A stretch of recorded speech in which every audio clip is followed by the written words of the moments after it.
E20ക്ക് clean chit നൽകിയിരിക്കുകയാണ് ഗതാഗത മന്ത്രാലയം. എഞ്ചിൻ തകരാർ വ്യാപകമായിട്ടില്ല, ഇന്ധനക്ഷമതയും കുറയുന്നില്ല. ഇതിന് തെളിവില്ല. സാമൂഹ്യ മാധ്യമങ്ങളിലെ PR പ്രചാരണം മാത്രമാണ്.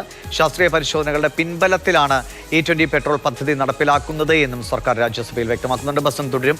ബസന്ത്, അടുത്ത ഒരു പ്രക്ഷോഭത്തിന് നാന്ദി കുറിക്കുക E20 എന്ന നിലയിലൊക്കെ ചർച്ചകളും അല്ലെങ്കിൽ അങ്ങനെ ഒരു കൂട്ടായ്മകളൊക്കെ വരുന്ന സമയത്താണ് സർക്കാർ നിലപാട് വ്യക്തമാക്കുന്നത്.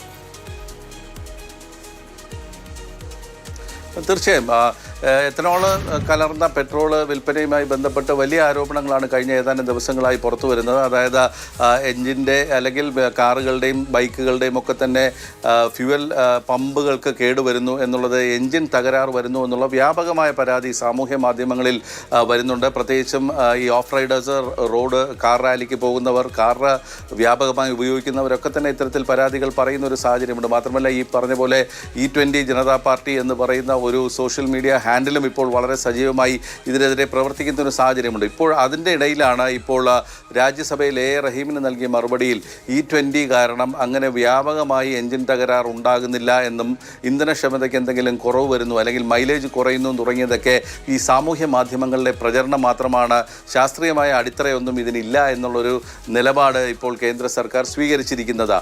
മാത്രമല്ല, വളരെ ശാസ്ത്രീയ പഠനങ്ങളുടെ പിൻബലത്തിൽ തന്നെയാണ് ഈ എത്തനോൾ കലർന്ന പെട്രോൾ വിൽക്കാനുള്ള തീരുമാനം എടുത്തതും ആ പദ്ധതി നടപ്പാക്കുന്നതും എന്നാണ് ഇപ്പോൾ സർക്കാർ രാജ്യസഭയിൽ വ്യക്തമാക്കിയിരിക്കുന്നത്.